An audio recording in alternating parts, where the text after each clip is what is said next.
The Cat's Whiskers podcast is proudly sponsored by the Bunkers Hill Hockley. Don't miss Panthers game day offers, including Coors Light at £2.50 a pint. It's that time of the week again. It's time for the AskTCW podcast. We have two panellists, a presenter, and also a guest panellist. And we'll tell you who that is after a little bit of music.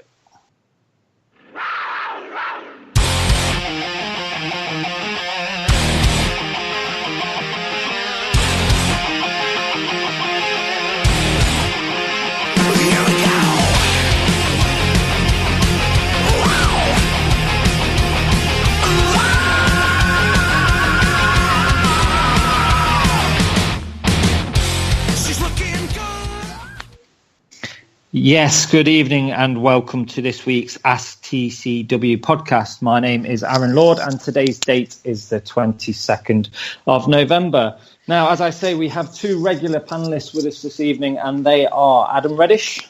Good evening, everybody. Good evening, Adam. And the second one is Andy Haywood. Good evening. Good evening. And I did say at the start of the show that we do have a guest panellist. And we're delighted to say that on this week's AskTCW podcast is Nottingham Post reporter for the Panthers and Trent Bridge. It's Matt Davies. So good evening, Matt. Good evening. What's wrong with Trent Bridge? Nothing's wrong with Trent Bridge. I mean, okay. I just wanted to, we'll talk about that later on, actually, because it is the Ashes. But we'll talk about ice hockey first. But thank you very much for joining us this evening. We've been trying to get you on for a few weeks, and we're delighted to say that you are on this week. So are you ready to answer the Panthers Nation's questions? I'll do my best, yeah. Well, we have had quite a lot of questions in, so thank you very much for getting in touch with us this week. And if you are listening to us live, as always, you can get in touch. You should know how you get in touch with us by now. It is, of course, via our Twitter handle, I should say, at Cats Whiskers TV. Just use the hashtag AskTCW, and we will try and answer your question if you send them in during the show. But let's crack on with the first question. And it comes from Richard Bradley at RichBrad38 on Twitter. And he says, what are your thoughts on the DOPS write-up for the Rosehill incident at the weekend? Obviously, Panthers are playing Manchester Storm this coming Saturday, and Rosehill will be banned from that game. But Matt, we'll chuck you in at the deep end and we'll get you answering that question first. Oh, I hated it. It just really irritated me. It's one of the many Elite League things that tend to wind me up about. Not the ruling itself was probably fine, just like you say, the way it was written up and the kind of standards the league should hold itself to. Well, I just think they keep falling short. I mean, if you look at rulings in the Premier League in football or cricket or rugby, you just wouldn't get a ruling like that. It would be much more down the line, I guess. I mean, I think the DOPS rulings in the last few weeks, the way they've been done, have been fantastic. Here's an explanation. This is what it is. Fans are in the picture. And then I just read that and it was like such a personal criticism. It was the kind of thing, that I'd write an opinion piece on maybe. I had fans, a couple of people said to me, players need to be put in the picture and told it's unacceptable. Well, they can be told that by their coach or their teammates or league management behind the scenes. They shouldn't be chewed out like that in, personal comments against a player, even if he's done wrong. So it just wound me up. I think it's an example of where the league falls short. And there's so many good things in the Elite League, but there's things where it needs to hold itself to a higher standard, I think. And this is one where they've come up short again, I think. I mean, Adam, as Matt says there, kind of DOPS in the last few weeks has improved. A lot of people, on Twitter are praising the kind of in-depth sort of reports that we're now getting, because I think even our very own Tina Taylor said on a tweet once that it's kind of helping people that might not understand the game to the level of, the higher end actually understand it a little bit more better. But as Matt says, it seems that this last report is just slightly different from what we've been getting regularly. Yeah, it's almost vitriolic, isn't it? I mean, I thought that the write-up went too far. I really did. I think that I couldn't help but read that and think, hang on, has Rosehill had some sort of altercation with this guy in the past? Because it sounded borderline personal. And, like Matt said, I'm all for coming down hard on players, but, I think that, sort of in in-club discipline and doing things behind the scenes is probably the better way to do it. And it's a shame because Dops was heading in the right direction. I think the transparency and the clarity that we got in the judgments that were handed down by Dops were a real breath of fresh air. And you're right, Aaron. It probably helped those that haven't been watching the sport for as long a time as I have, or a few other people, to sort of understand the nuances of discipline and understand the rule book a little bit better. But the amount of vitriol that was in that report that was handed down by Dobbs, I couldn't believe it. And it's almost like going to borderline libelous comments there, because there are accusations against the guy's character. And I can't say that Jay Rosell will be particularly pleased by that. Yes, the ban was fair, but did it really need all the extra sort of window dressing that went along with it? Because to me, I mean, Rosell doesn't really have a right of response, does he, to the personal stuff that was put into the Dobbs judgment? So I think that's a little bit unfair on the player himself, even though that the ban was justified and fair, in my opinion, for the number of games. So, yeah, it's left a bit of a sour taste in my mouth, this particular judgment that Dobbs have issued. I mean, Andy, just finally on this one, do you kind of agree with that sentiment, or are we just making a mountain out of a molehill? No, it's borderline unprofessional, to be honest. It's one of those things. Let's be brutally honest. We've probably all read it. Away from thinking logically, we've probably all had a good laugh about it because, to be quite honest, it's hilarious. But when you think about it as to sort of how it sits within this league and where we're trying to take the league and how we're trying to sort of hold ourselves accountable and stuff like that for being professional and the changes that we've made in general recently have been quite positive. But this is it just seems incredibly bizarre, to be honest. It's so over the top. I think they've kind of, I get the impression that they've done it completely innocently, but they've taken on board people's reaction to the latest Dops releases and how people have responded very well and very positively to the fact that things are explained and there's clear reasons and guidance as to why the decisions have been made. And I think they feel, rightly or wrongly, I think they probably feel like that's what they were doing here. But ultimately, they've made a right hash of it, to be honest, because like Adam said, it's effectively it's a character assassination, and I appreciate that Rosell's had previous, and obviously he's one of the players that they will always look at targeting as such because they can make an example out of that type of player, whether that's right or wrong. But I just think the way they've gone about it is a touch unprofessional, and to be honest, some of the wording in it is quite staggering. Well, it seems pretty. I think even via Twitter, I think a lot of people kind of have the same view as what the panel have on tonight's show. So we will move on from that. But thank you very much, Richard, for your question, and we shall move on to Chucky's question. And I think it's a really good one actually because we've seen it this season. But Chucky asks, what difference do you think Pete Edwards has made to the fitness/injuries, or is it that we have been lucky? Adam, I'll come to you first on that. Well, we don't know, do we? Because, we're not privy to what happens behind the scenes. I suppose the only sort of metric we can see is how many players miss games through injury. And, we've had very few examples of that so far. So I suppose when you apply that sort of metric, you've got to say that Pete Edwards is doing a great job because he's keeping the guys fit, healthy and out on the ice. And that's where we want them to be. We have had a much harder schedule of fixtures, I think, than most other teams, maybe Cardiff aside because of the CHL commitments. I know Sheffield obviously had 3 in 3 days at the Continental Cup last weekend, but I think we've had more games through the group stages and the knockout stages. So we've put more pressure on our guys. And I think that, we don't know about some of these niggles and, low minor level stuff that the players might be carrying now.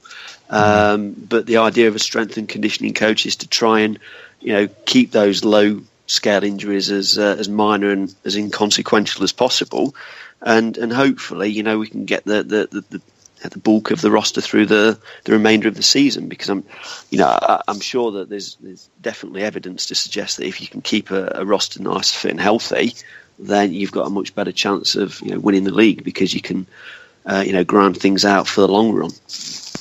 I mean, Matt, I'll come to you next. Obviously, so far this season, we've really only had, Schaller had obviously a little bit of a niggle, and that meant that he obviously didn't dress a week or so ago. And then the real main injury that we've had is obviously Brisebois on defence, who was out for a period of time. But from your point of view of obviously, reporting on the Panthers, you must see light and day compared to last season, when you must have been, writing reports on players being injured right, left and centre compared to this year.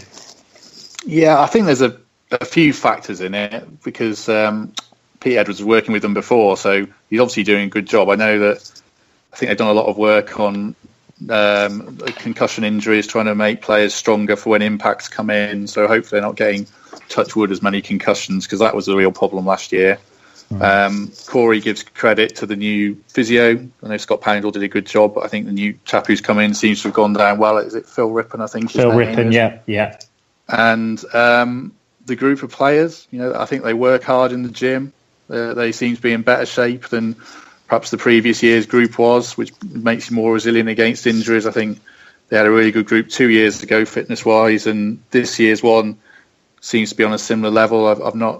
Last year I did a lot of interviews with Corey where he talked about effort and commitment with players, which I'd never had before, where he was critical of that, and we've not had that at all this year. I think he's really a big fan of the group and the commitment they've shown, and I know they get in the gym every day when they're not training, and I think that builds up resilience against injuries. And so those are probably the three things that we've seen that have, touch wood, made them steer clear of injuries, and it's kind of borne out results on the ice. Yeah, I mean, Andy, you do have to have a little bit of luck, and we have had, seasons where injuries have played a massive part in, kind of results and how we've finished up come the end of the season. But, a lot was made at the start of the season that we were going to change the way that we recruited. As Matt just said there, obviously Scott Poundle left the club, and we introduced Pete Edwards in a more of a serious role, etc.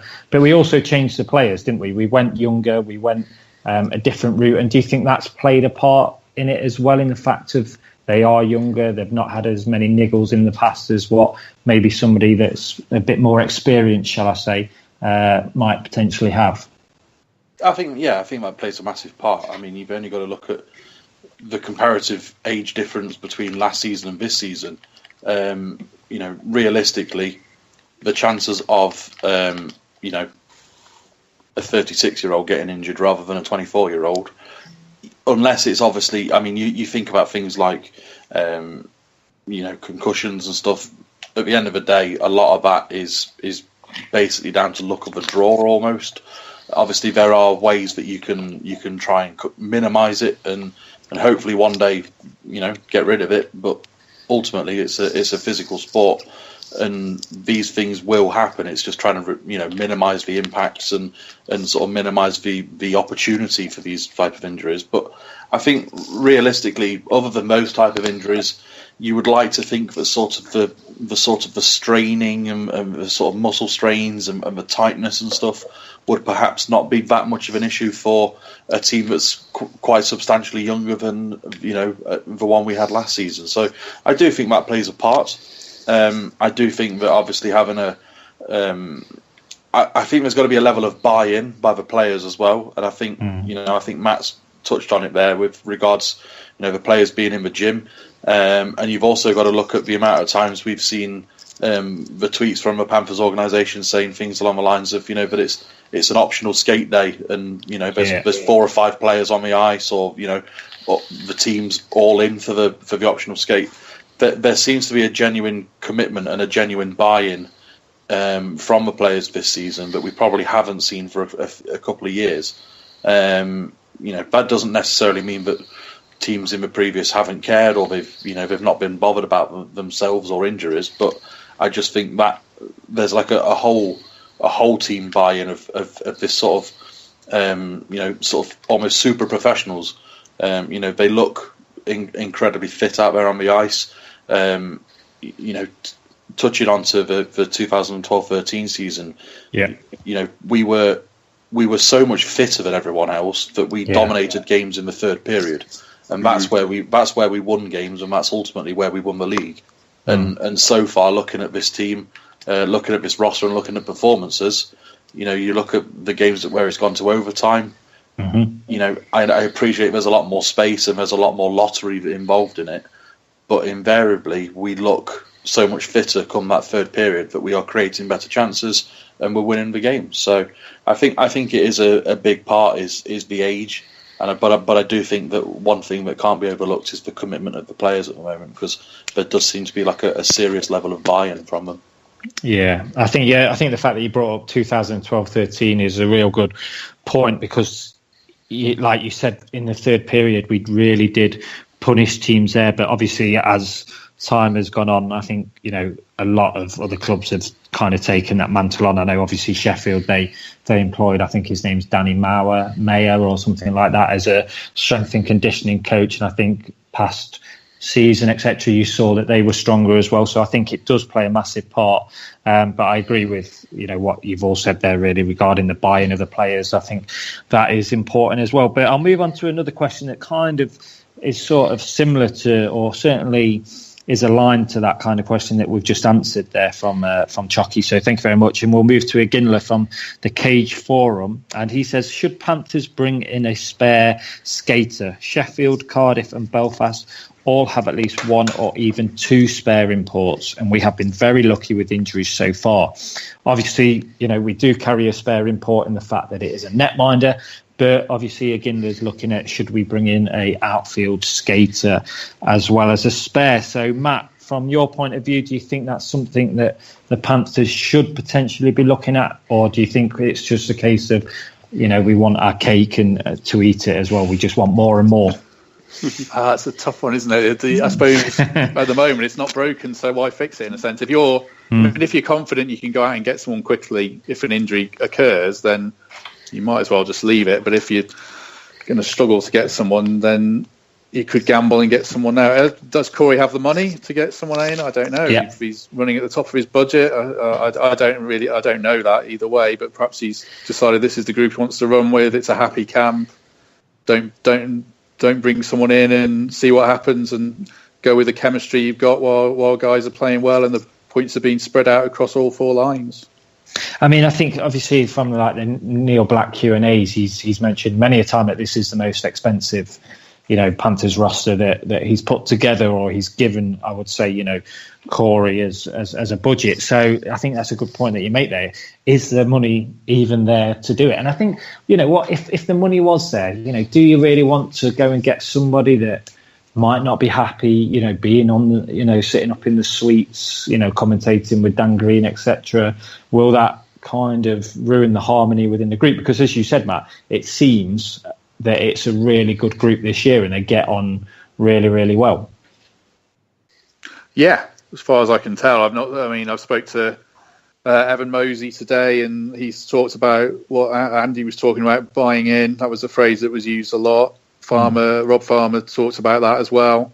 And Corey, the one thing he said today when I spoke to him was that he's never had any worries about application and chemistry. It's all, more technical things that you can work on. So I think while the chemistry's there in the group, while they're winning, then roll with it. And they've gone through a hectic schedule now. It's just quietening down. So hopefully you've got guys who are carrying niggles, because there are guys carrying niggles that can rest up. And if something happens after Christmas, then hopefully Neil Black will put his hand in his pocket and let Corey go out and get someone if he needs to. Yeah, I mean, Andy, it's something that's been mentioned for many years with the Panthers, hasn't it, in the sense of a spare skater? Because, going back to the previous question, we've had injuries and we've not necessarily replaced players straight away, and the fans cry out for, come on, we need replacements. And do you think it's more of a case of just people want that safety net? They don't think that it's maybe the best idea, but they just want the safety net because they're kind of looking at the fact that there's an injury around the corner instead of maybe looking at it a more positive way, if that makes sense? Yeah, I think there's a few things. I think one of the big reasons why it gets brought up quite a lot is because other teams do it. So as soon as another team does it, automatically it's, well, why haven't we got that? You know, we've got an embarrassment of riches in facilities, and you know, we probably have the biggest budget, I would imagine, certainly up there. You know, we have the fan base. We have, as a club, we are incredibly lucky with what we've got. So I think there's a touch of that. You know, the whole, well, if you know, Team X can do it, then why aren't we doing it? So I think there's a level of that, but I think it is one of them things as well where it would be nice in an ideal world, and it would be great to have, you know, a situation where potentially you could have a reserve team, or, you know, a like a farm team type thing, and you could run it like that, where you know, you can pick players on a form basis almost, and things like that. But I think a lot of the times, you know, players get over here. What we kind of have to put up with is the fact that we are, as much as we're getting better, we are still a minority sport. We are still, you know, a small league. We are, like I say, we're endeavouring to get better, and I think overall we are getting better. But at the end of the day, players coming over here want the guarantee of playing games. I don't think there's going to be many players that would be willing to leave playing in the AIHL or the East Coast and stuff like that on the proviso that they might not play in England or Britain, you know. And I think I think that's one of the things we have to, unfortunately, we have to kind of live with, is that we are a sort of a feeder league, we are a stepping stone league, and you know, we've got a bit of a way to go before we can, you know, afford the absolute embarrassment of riches like an SHL or even, you know, a top AHL team has, where they can afford to have massive squads and great depth and run like that. But I think the injury cover one is always an interesting debate, because on paper, looking outside in, it's almost a no-brainer, because you think, well, why wouldn't you, if you had the budget, why wouldn't you bring in another player just in case you get on injury? But I think there's a lot more to it, and Matt said about, you know, upsetting the apple cart and the balance of the chemistry and the team and things like that, and you've got to make sure you get the right player who's as committed as the rest of the team, and things like that. And it is difficult, and we've seen before where we've had, you know, one of the worst seasons that I've been to as a fan was the season where we had a revolving door of imports the year after we won the league. You know, where we had Oreskovic and Henley and Joe Jensen and players like that, where there just seems to be a never-ending supply of imports. But it was, you know, the season was a complete and utter car crash. And I think the element of luck is huge, and I think that, you know, like I mentioned before, the effort and the fitness of the players is key. But there's got to be a balance. And I think if you can bring in a player who can make your team better, I don't think there's a coach in this league who doesn't make that up, you know, doesn't take that up. But I think there's more to making a team better than just point production. It's about, you know, like I say, it's about being dedicated with the team. It's about, you know, doing what's right for the team, even if you might have to sit out a few games. And I think that's a lot more difficult than we as fans give credit for. Yeah, I mean, Max Artis has got in touch via Twitter, and he just says, why get a spare skater when you have GB juniors ready and waiting and good enough? And I think, obviously, Adam, that's quite a valid point from Max Phillips Artis there. Yeah, absolutely. It's a very valid point. You know, I'm a real advocate of trying to bring through, you know, youth players. You know, I've criticised on this podcast, you know, over a number of years, the fact that I don't think generally the Elite League are doing enough to try and blood youngsters into the main teams in the league. So, I mean, that is one very credible option and an alternative for Corey to turn to. You know, if we do happen to pick up an injury or two over the next 2 or 3 months. But I think generally, just to sort of like touch upon Andy's point there, he's absolutely right in the sense that, I think these days having the extra import is almost seen as a luxury. But the problem is that you've got teams like Milton Keynes now carrying an extra import. Well, I think there were a few weeks ago. I don't know whether they still are now. But, it's really come to something when teams like Milton Keynes that play out of a rink and not an arena have somehow got the budget to, carry an extra import for a few weeks. So we've just got to be careful not to get too seduced by the fact that everyone else is carrying an extra import, so we've got to sort of like keep up with the Joneses, because I think that everyone's alluded to the tight knit group that we've got this year, which is great, and it does seem that every player's got the other players back. And if you bring in an extra import, yes, on paper they might be a great sort of fit in terms of the points production or on the blue line, but who's to say that player's got the character and the sort of personality to fit in with what's emerged from this group of guys? So you don't really want to break that harmony and that sort of team ethos apart, mid-season by potentially bringing in someone that's going to maybe not be disruptive in the sense of cause trouble and play people off against each other, but just disrupt that harmony that Corey's done really, really well to get balanced over the few months that we've had so far this season. So yeah, I think the thing is just let's not fall into that trap of just simply having one for the sake of having an extra import.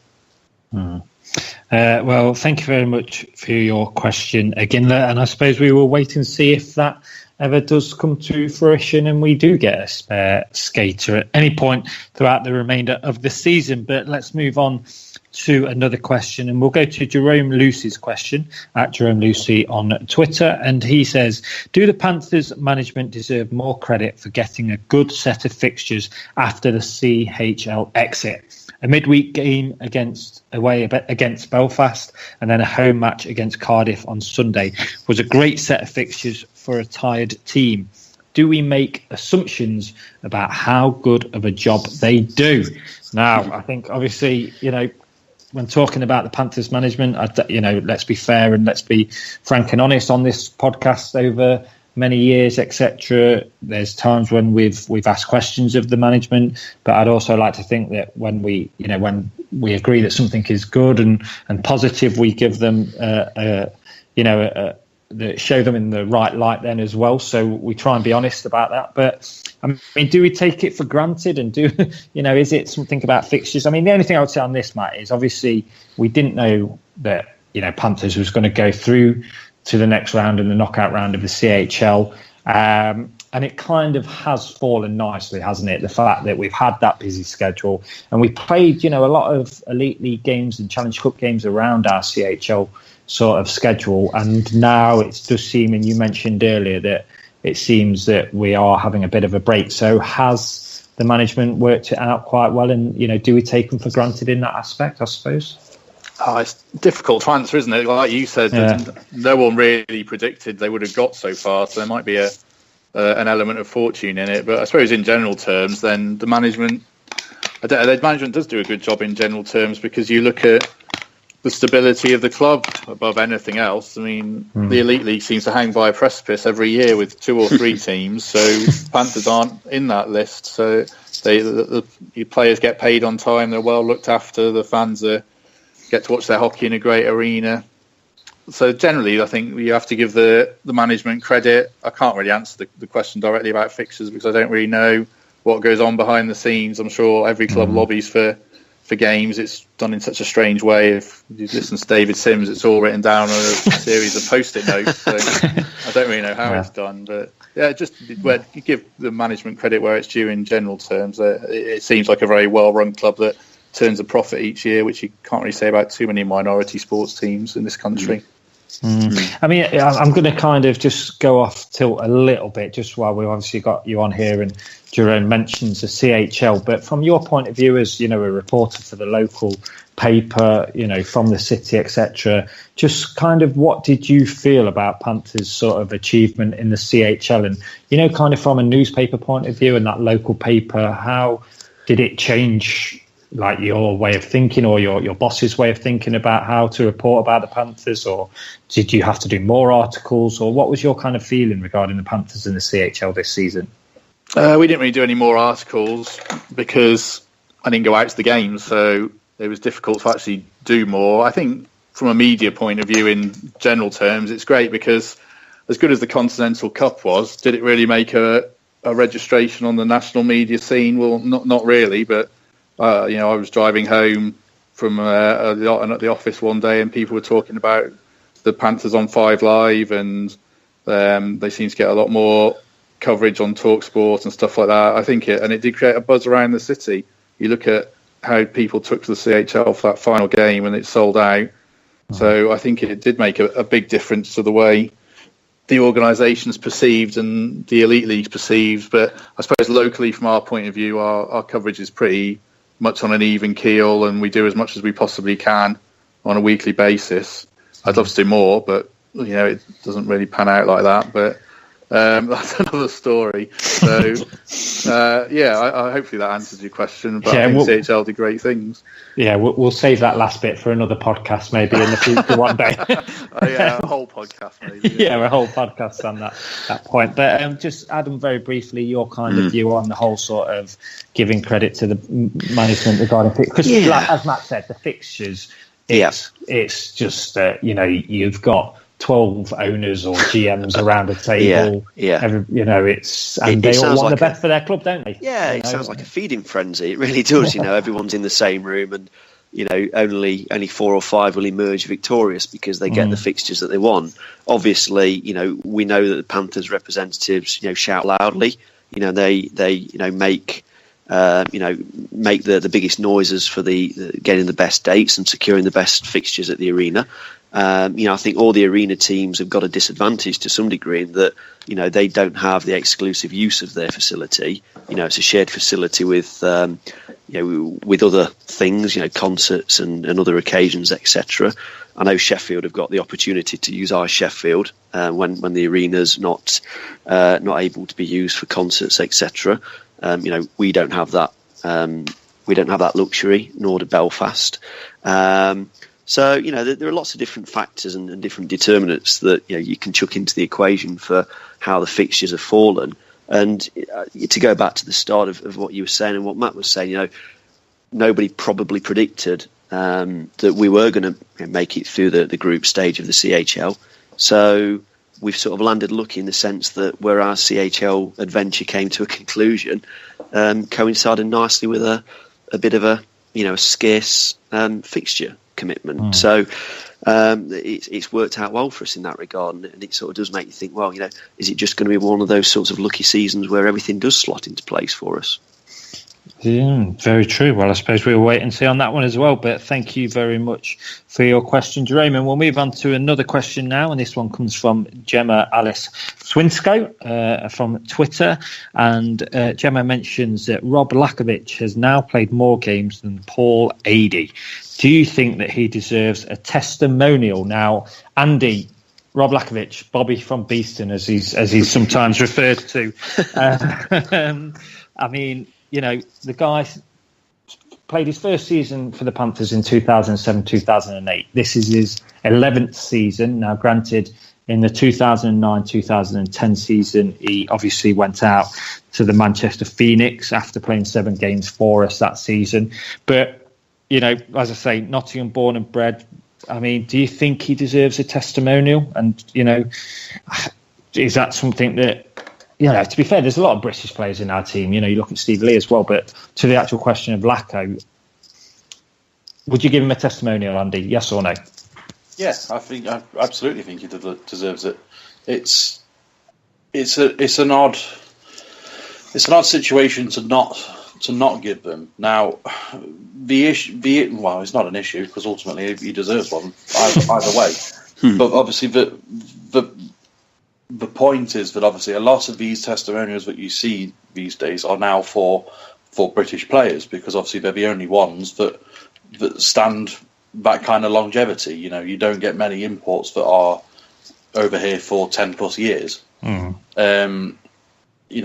obviously they have played with some fantastic players. I'm sure they can get some fantastic players in, and they thoroughly deserve it. I think one of the things with Lacko, with regards why he's probably not had one already, is as you've touched upon it, in the sense that he had his two-way season with Manchester Phoenix.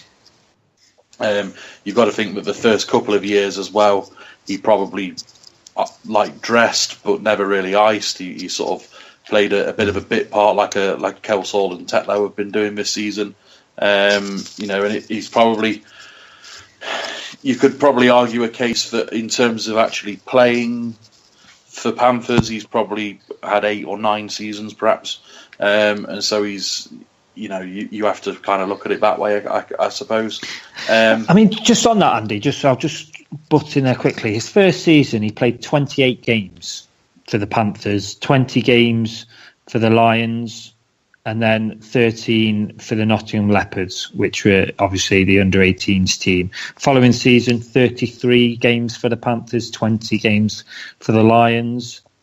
And then obviously the following season, after 7 games, he went to Manchester Phoenix. So, does that surprise you, those amount of games that he played there? Did you expect it to be less than that?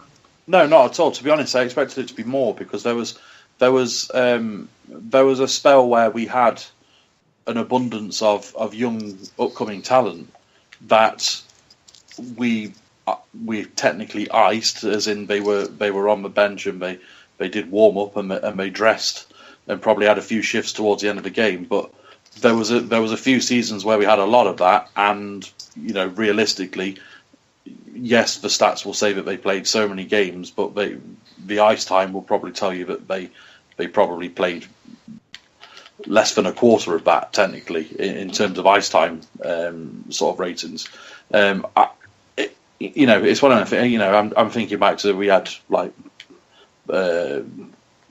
there was, blimey, trying to think of some of them now, like James Neal and Sam Bullis and Joe Graham. There was a time where we had sort of 4 or 5 of them icing each night, and they would see very little ice time.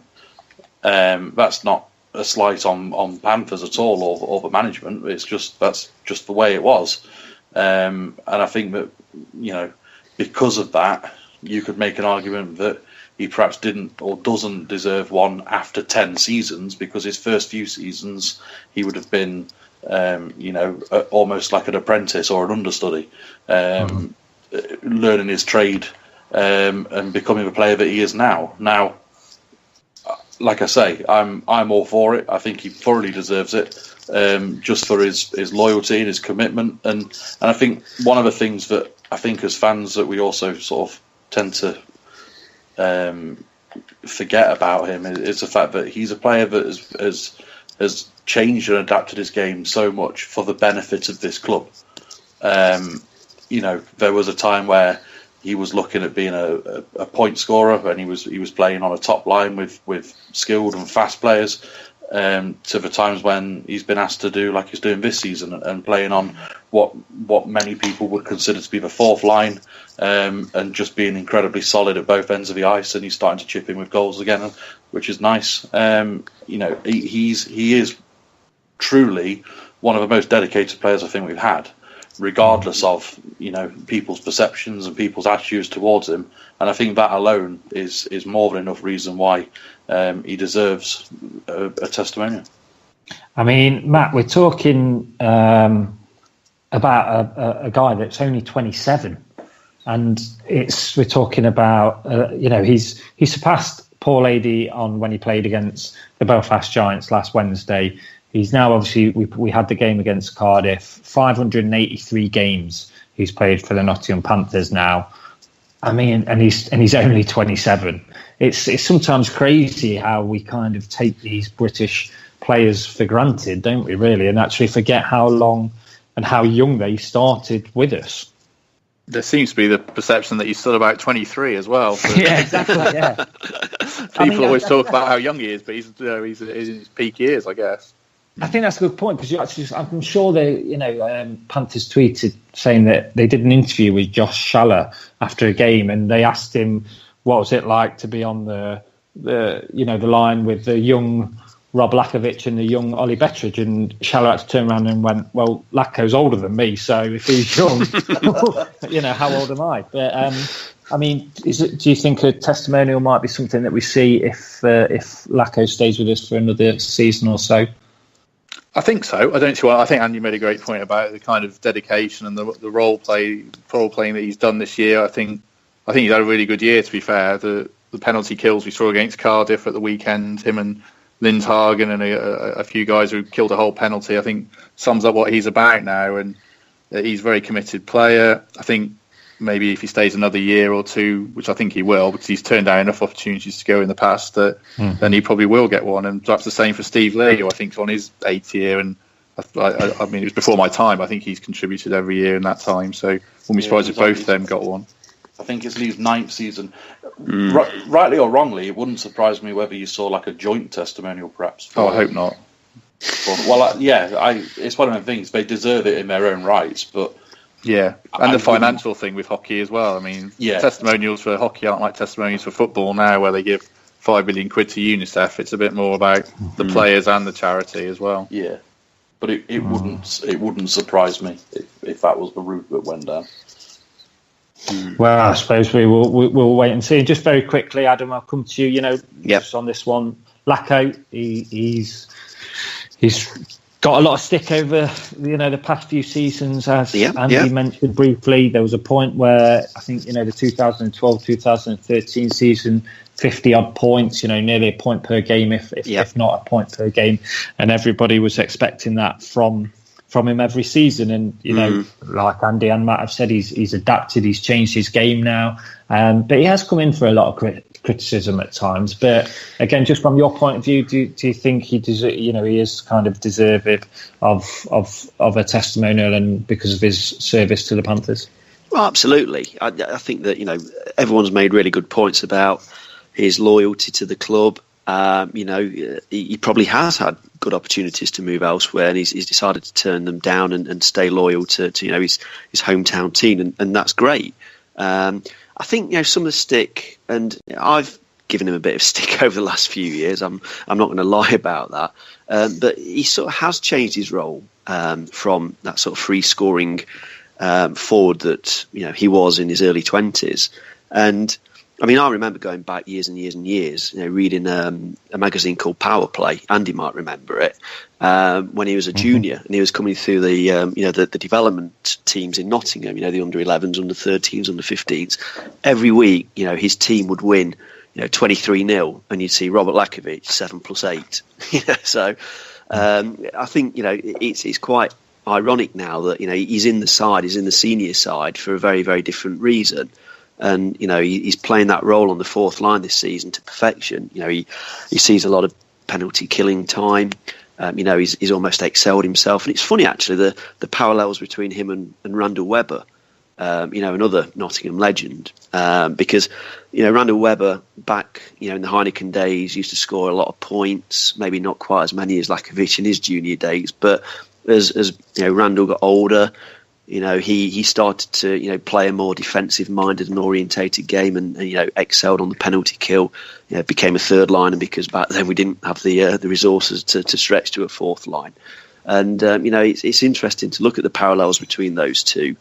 And I think just for the amount of time that the Lakovic has been around the Nottingham organisation, he definitely deserves a testimonial. But I don't know him as well as you, Aaron. He seems to be quite shy and unassuming. So I think he'd probably find the being in the limelight for a testimonial a little bit maybe unnerving. I don't know. That's maybe a question for you.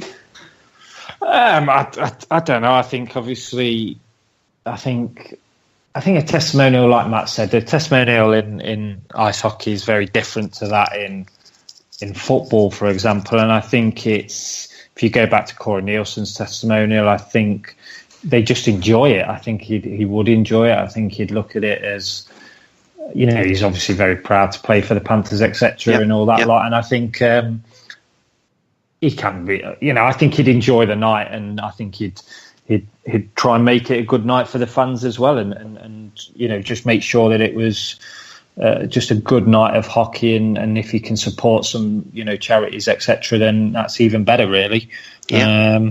So I hope one day we're asking the question of are we going to Rob Lacko's testimonial? I think that'll be good for a servant that's tried his best for as long as he's been here. But do you think he could make? Do you think he could make the record? Do you think he could break 843? I mean, he's got time on his side. He's 27. I mean, 27. If he stays injury free, we play about 60 games a season generally, maybe a few 60 more. games a season. So I mean, if he's, you need look another at 4 or 5. Yeah, I think. I mean, if you look at it like that, I think it's obviously a possibility. I don't think that's something that people would be looking at right now, because it just seems a long way off. And I think when you look at David Clark on 736, I mean, could he even do it potentially? You never know. That 2 more seasons out of Clarkey. I don't know. I think our players that bothered about records like that. I think it's more about kind of the security of a job and making sure that you've got a contract come next season, if I'm honest. Yeah. But I think if the possibility was there to break it, I'm sure he'd love to break it. And what an honour that would be for whoever, if anybody ever actually does break Webber's record. Because I mean, 843 is just outstanding. Phenomenal. Really, yeah. It's just really, really amazing. But we will see, I suppose, on that. But we will move on to another question. So thank you for answering that question, folks. And this one is just directly to Matt. We're going to put you on the spotlight here, Matt, because we've had a question especially for you. So Andy and Adam can take a sip of water while Matt answers Ross Morris's question, which came in via email. So thank you very much, Ross, for getting in touch. And he just basically says, it's probably self-evident, but I wondered what Matt's thoughts were on the roles of fan and official media channels, particularly in his area of written journalism, whether he gets much time to read much, and if he has any he'd recommend. Personally, Ross says he's a big fan of Banners on the Wall and Jono Bullard's stuff on the Cat's Whiskers website. Well, Ross, we can say that everybody on the Cat's Whiskers podcast is a big fan of Banners on the Wall. So, I mean, Matt, what do you kind of think of, sort of, Ross talks about written journalism, but sort of just the roles of fan kind of media. And hey, you're on one podcast now, so I mean, please don't turn around and say they're all rubbish and you can't understand why people do them. No, I think they've got a great role to play, especially in hockey. It's not like it's a very big growing minority sport, but it's still a minority sport, and it has to embrace fans in a way to spread the word, because it doesn't get the mainstream media attention as much. So it's a great avenue for it.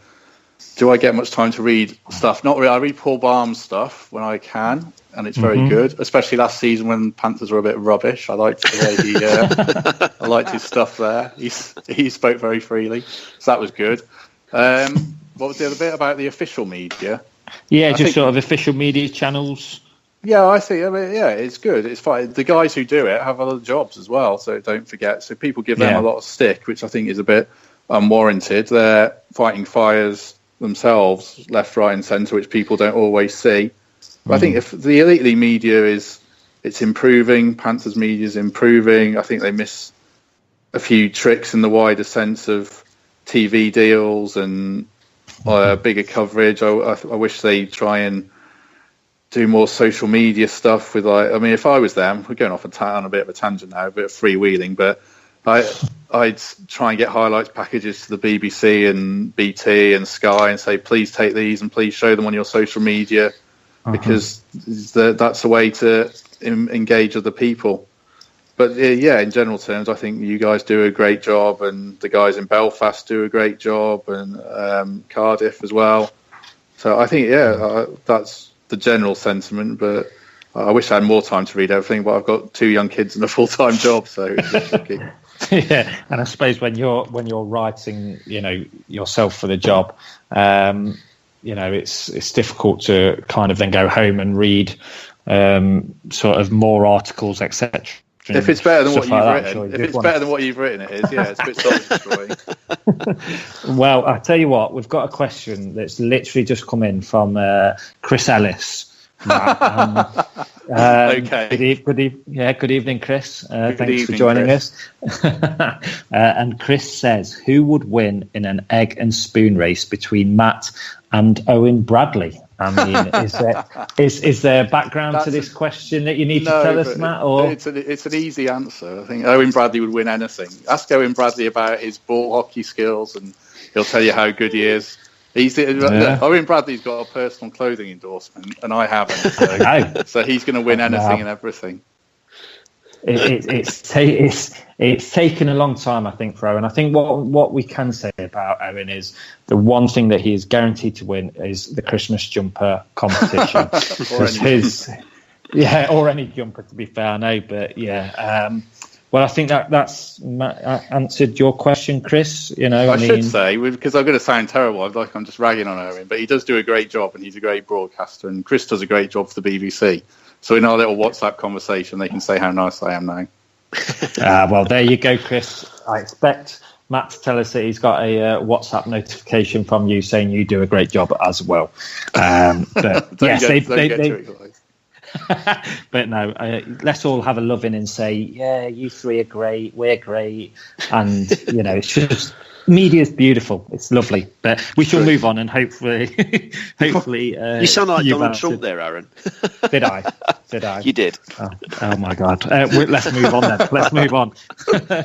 But hopefully, Ross, that has answered your question, and we will let Jono know that you're a big fan of him as well.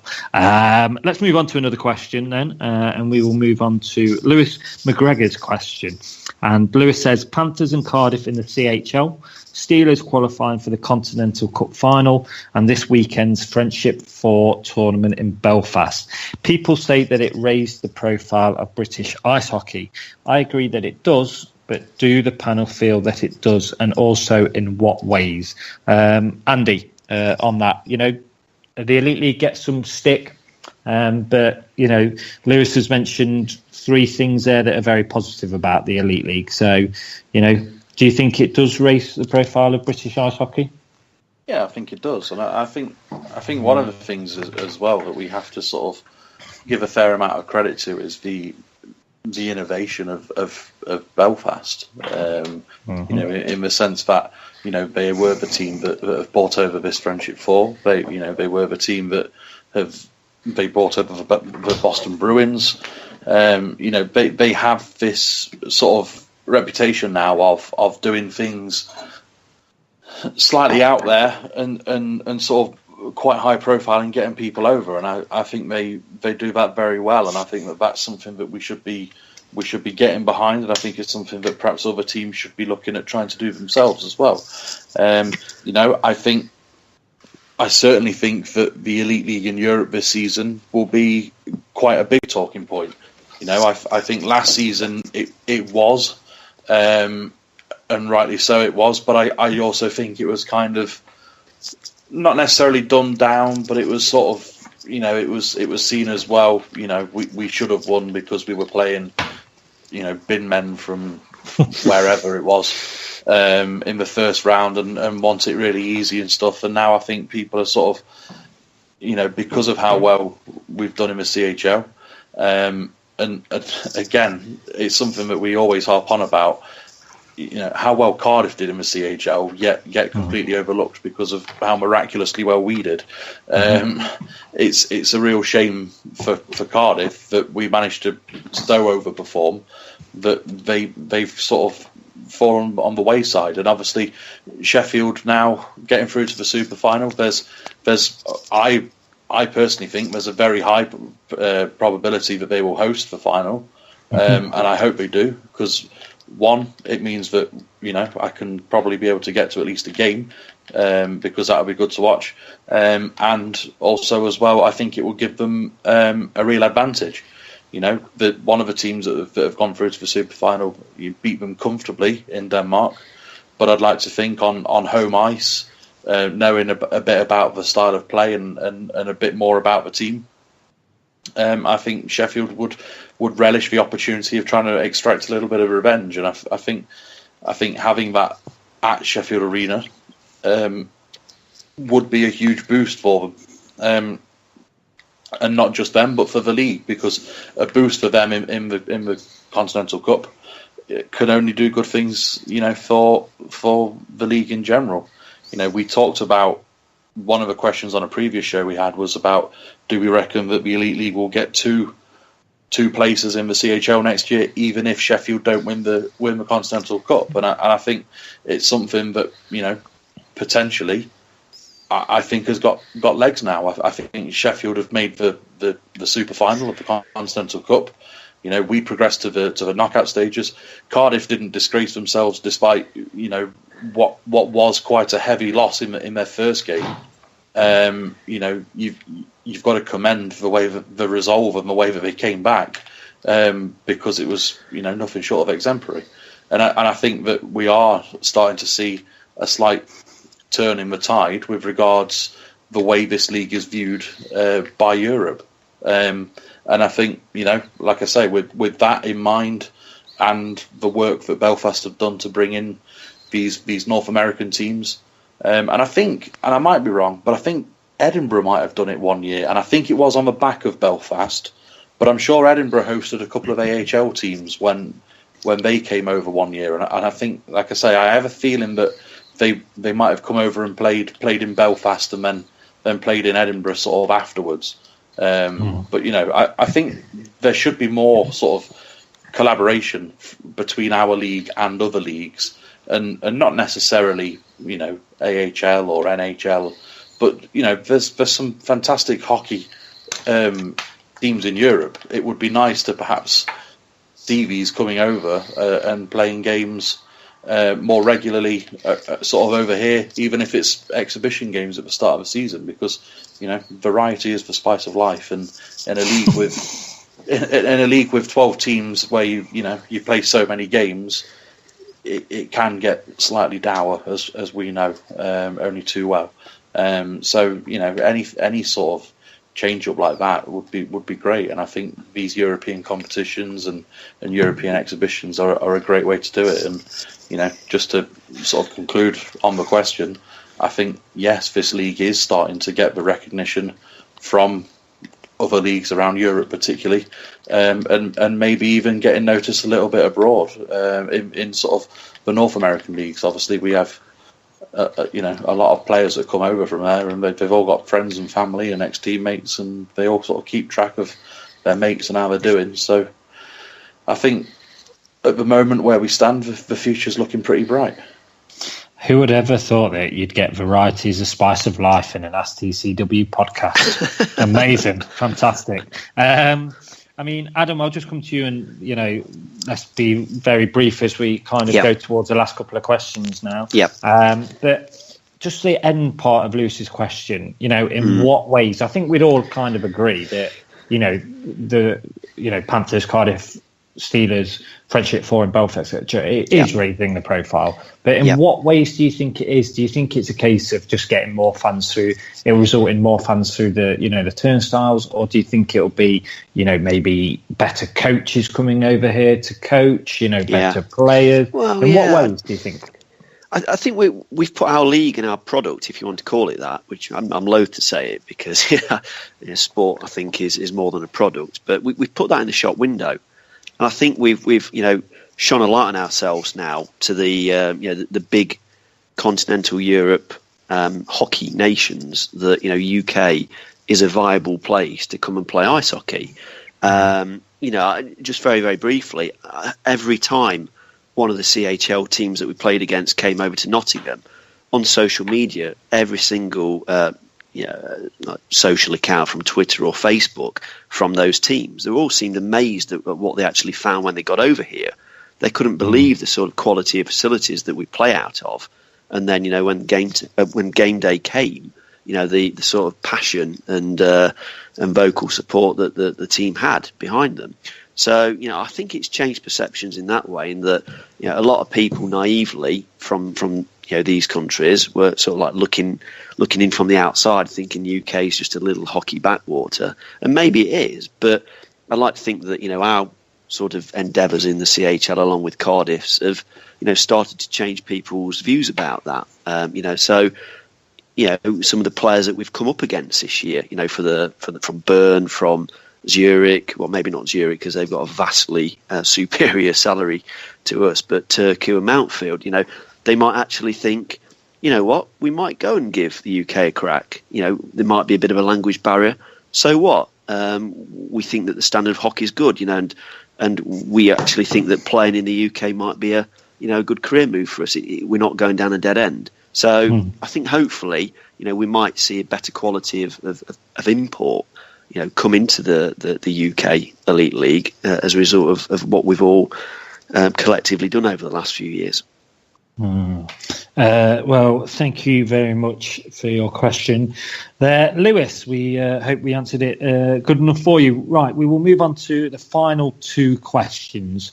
And the first one that we will answer is from Tony DeMarco via Facebook. And Tony says, now that the Elite League will need more referees with a return to the four-man system, this will put pressure on the lower leagues. Ice Hockey UK, EIHL and SIHA are responsible for training and recruiting officials, and with more needed for the Elite League, the knock-on effect will mean more lower league and junior games will only have 2 officials. With the Elite League expecting the rest of the sport to support them in providing more officials, should they be expected to do more to support Ice Hockey UK, etc., with player development?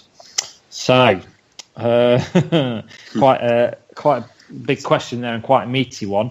Matt, I'll come to you first. Obviously, I'm guessing you have maybe mentioned in articles, reffing and four-man systems, etc. That's obviously a positive move. But do you think the Elite League do need to do more to support kind of Ice Hockey UK in general? Because it is going to be tough to try and find these officials, isn't it, really, first and foremost? Oh, yeah, that's a tough, wide-ranging question. And are these officials going to be good enough that are coming up as well? Is another issue. I mean, look, the Elite League is a business and its own entity, and are they going to put their hands in their pockets to support further down the food chain? I'm not sure they are. It's probably in their interest too, because they want to get good quality referees in, and we don't see some of the refereeing's been awful in the last couple of years, and generally it's pretty good. So I think it's in their interest to try and support it. Maybe they end up shipping over a few more foreign officials in the next couple of years, but that will cost them money. So it's difficult. I mean, there's a wider question of player development and everything. And we look at the tier below the Elite League, and there's an enormous gulf now to bring players up from playing Nottingham Lions to Nottingham Panthers. There's the whole wider implications that we could talk a lot more about the Elite League's duties, and if they have any duties. True. I mean, let's as Matt kind of says, boys, it's a real in-depth question, isn't it? And it's one that possibly we should, come back to on another podcast as well, where we have a little bit more time. But I mean, just very briefly, Andy, I'll come to you. I mean, do you think, the Elite League need to kind of maybe think of the bigger picture and long term instead of sort of the short term, and go, right, in the Elite League, we need four-man systems. Forget about where those refs are going to come from and what that effect has on, ice hockey in this country. We need it as the Elite League. Or do you think they do need to kind of have that in the back of their minds and help out those lower leagues or ice hockey in general, which eventually will benefit the Elite League? I think there's got to be a balance, because I think realistically, from from my point of view, growing up with the sport and following it from a child to where I am now, yes, Nottingham are my local team, but I think the standard of the hockey is what sort of kept me going. And that's no disrespect to some of the teams in the other leagues at all, but I think we are the highest league in the UK. We do attract the most crowds in the UK, and I think that we need to be protective of that brand as much as anything else. And I think if we can gain, if we get so many fans coming through and watching our sport, they then start to play the game. They start to expand in different areas within the sport, and all of a sudden the sport grows, and then you don't kind of have this conversation because it's a bigger sport than what it currently is. So I think there's a fine balance that's needed. I think ultimately we do have to sort of, again, without wanting to call it like a business or a money making scheme, we need to protect our brand, and I think that having the best officials and giving the players, the fans, and the league the best chance to succeed is by having this 4-man system, because I think it's beneficial to the sport. You've only got to look at the other leagues around the world that use it. They're all the top leagues. And I think if we're going to try and compete, and obviously we mentioned, how well we've done in growing our sports over here in other leagues, I think we need to keep up with the pace. And I think that it's one relatively simple way that we can do it. But with that, I do think it gives us that opportunity to grow the sport in our own country, because I think, the more people that come and watch, the more fans that we get through the door, the more opportunities, the more people interested, the more possibilities that we get these people coming through and taking up roles within the sport. Adam, you kind of just have kind of one sentence to kind of say on this, don't you, really?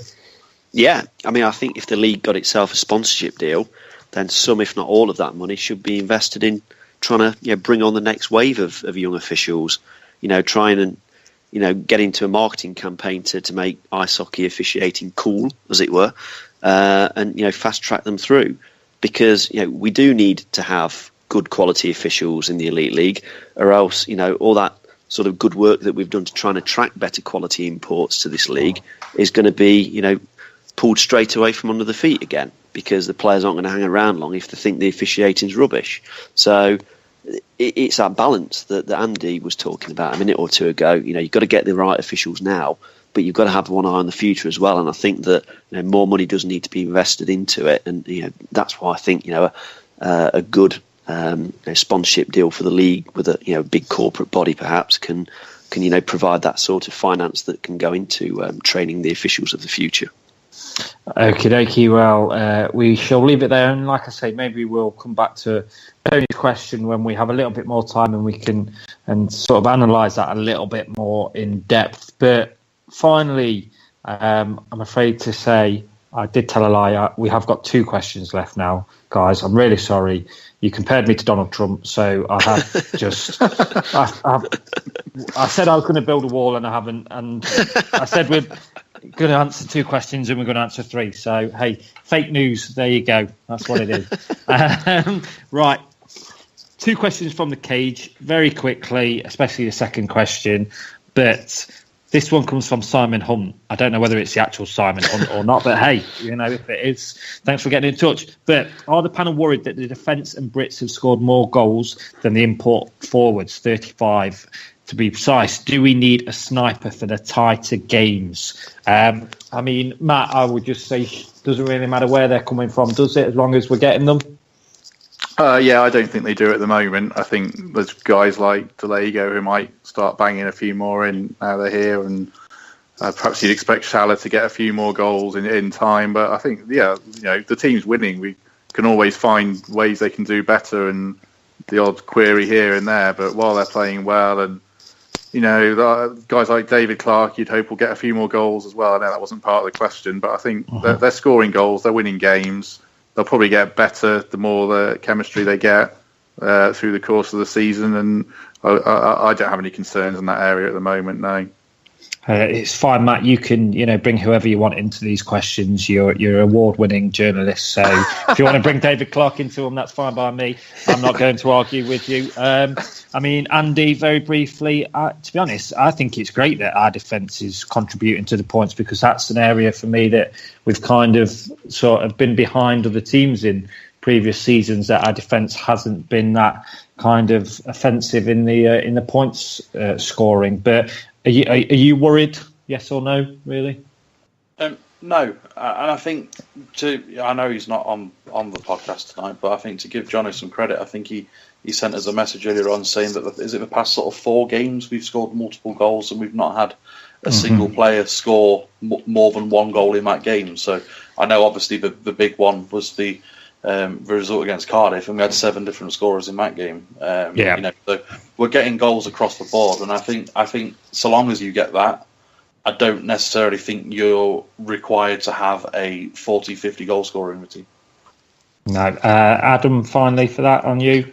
Totally agree with what's been said. I think as long as the goals keep coming, no one's going to really complain too much.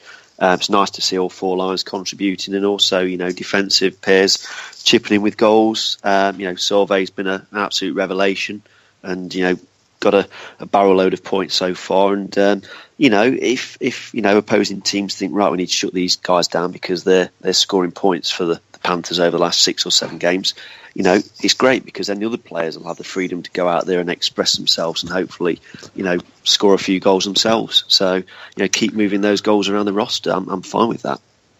Okie dokie. Well, thank you very much for that question. And finally, and I do mean finally, this is the last question, folks.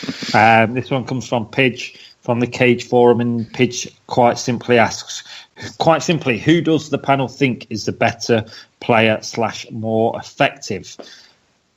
Gagnon or Lepine? Adam?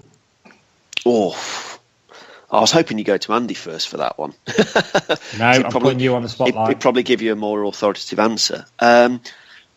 Well, at the risk of sounding like it's a cop-out, they both are very effective in their own ways. I think we got a little bit... I told you it was going to be a cop-out answer, so I'm true to my word. I think Lepine gave us a little bit more offensively, but then that wasn't necessarily the role that he was on the team to fill. That was just a bit of a bonus. Gagnon won't be nearly as offensive as that, even though he got a goal on Sunday, which was great. But they're both very, very tough individuals. They're both a real asset to have on the roster. I think their line mates and other guys on the roster feel more safe and secure out on the ice with having guys like Lepine and Gagnon around. And I suppose the interesting hypothetical question to ask is maybe who might win a fight between the two if they decided to drop the gloves centre ice. Well, there you go. Well, Adam's sat on the fence there and hasn't really answered the question. So sorry, Andy, we'll come to you next. For me, it would be Lepine.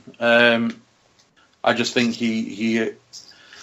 I think he's better defensively. I think, to answer Adam's question, if he were to have a stand-up fight, I think he wins it quite comfortably. I think over the course of the seasons that we saw Guy Lepine, we probably saw a lot more willing fighters in those seasons than we do nowadays. And I also think they were sort of more, not necessarily high profile in the sense that obviously since Lepine we've had like Jansen and McGrattan, but I think they were sort of more active in their role as a enforcer or fighter. And other than Cole King, I can't really remember him ever looking phased or losing a fight. So in that sense, I think Lepine wins every day of the week.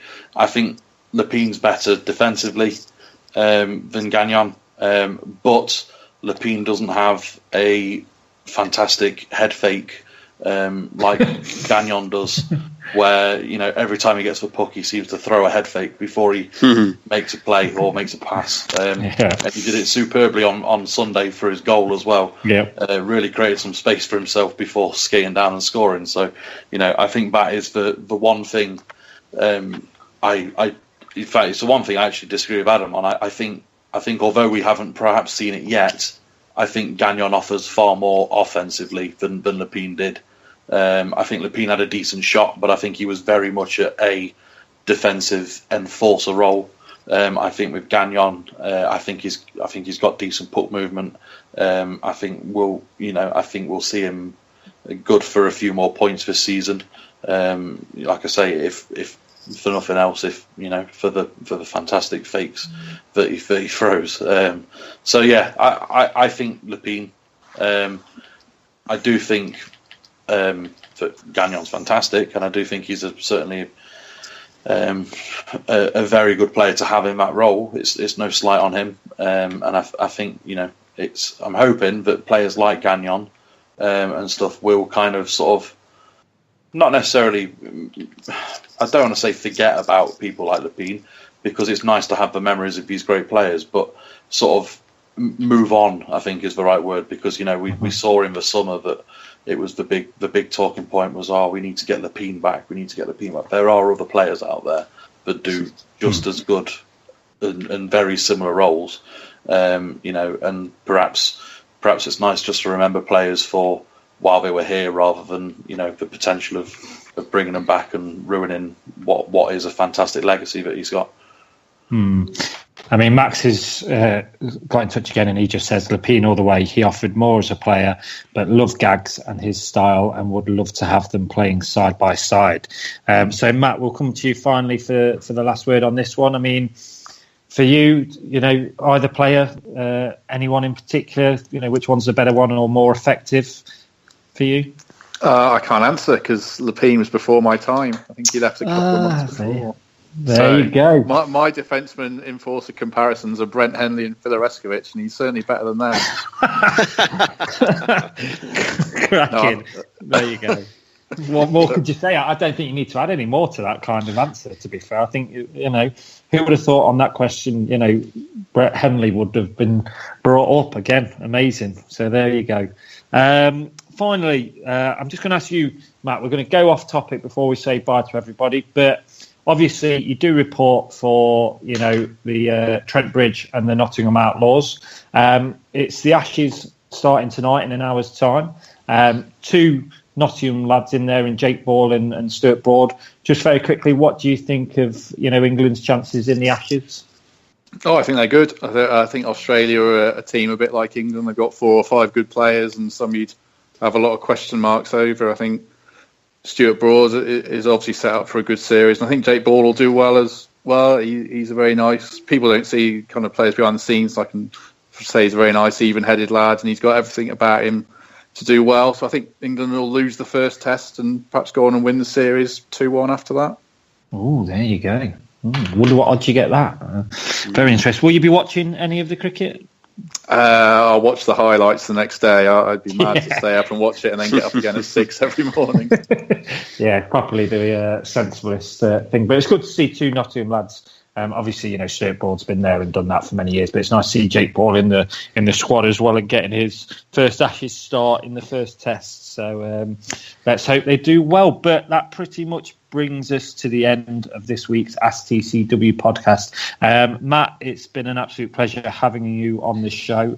Thank you very much for joining us. We hope that you enjoyed yourself and it wasn't too taxing, really. No, it was good to think about Brett Henley again. I remember him getting me in trouble. And the only interview I did with him, he got me in trouble, I think. So. Oh, right. And don't accuse Big Phil. No, Big Phil as well. But Henley accused the ref of being biased against him. I think it was Dean Smith, but I can't remember exactly. But it didn't go down too well. Well, there you go. But thank you very much for joining us. Adam, thank you very much for joining us this evening as well. Pleasure as ever. Thanks, Matt. Thank you. And Andy, thank you very much for joining us as well. Okay, that's all you're getting from Andy. But thank you to you for listening. We hope you've enjoyed this podcast, and we will be back next week. And you might have realised that we haven't done the Cat's Whiskers Player of the Week because we just wanted to tease you. So what we're going to do is we're going to do that on next Monday's show. So it'll be a double whammy, and we will obviously see who has picked up the award then. But pretty much from Adam, Andy, Matt and myself, thank you very much for listening, and we will see you next time.